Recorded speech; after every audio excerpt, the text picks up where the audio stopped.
You are welcome to our second edition of the Women Series for October 2020. Our focus for today will be the World Trade Organization, another historic moment for women. I mean, this is an interesting time. The World Trade Organization is the only global international organization dealing with the rules of trade between nations. At its heart are the World Trade Organization agreements negotiated and signed by the bulk of the world's trading nations and ratified in their parliaments. The goal is to ensure that trade flows as smoothly, predictably, and freely as possible. The primary purpose of WTO is to open trade for the benefit of all. And in terms of the functions of the WTO, here are the following. They administer WTO trade agreements, form forums for trade negotiations, they handle trade disputes, monitoring national trade policies, technical assistance and training in developing countries, cooperations with other international organizations.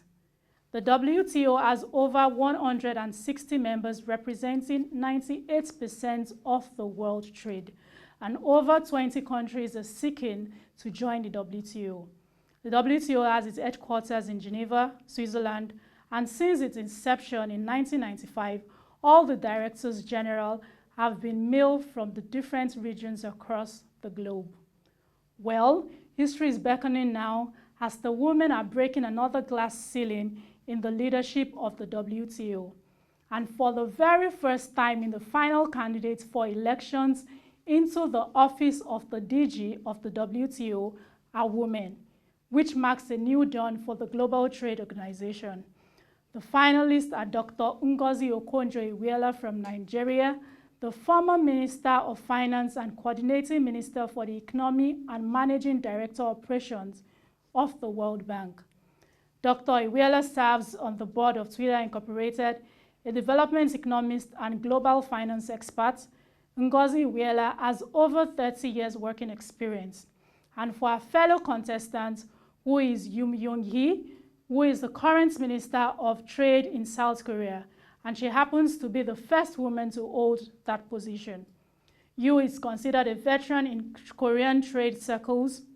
Over the past 25 years, she has worked in various government agencies since she passed the Korean State Civil Service exam in 1991. And for the third phase of the consultations, it will commence on October 19th and run until October 27, after which a formal General Council will meet and present the recommendations to members for a formal decision. By November 7, 2020, we will get a clear information who has emerged the first female Director General of the 25-year-old World Trade Organization and take over from Roberto Azevedo, a Brazilian diplomat.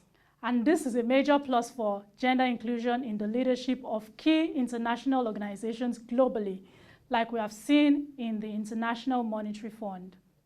Dr. Ngozi Okonjo Iweala will make history as the first African DG of the WTO if she wins the electioneering process.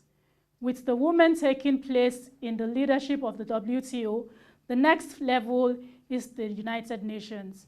And since its formation in 1945, no woman has led the United Nations organization, and this will be the next glass ceiling we expect to be shattered.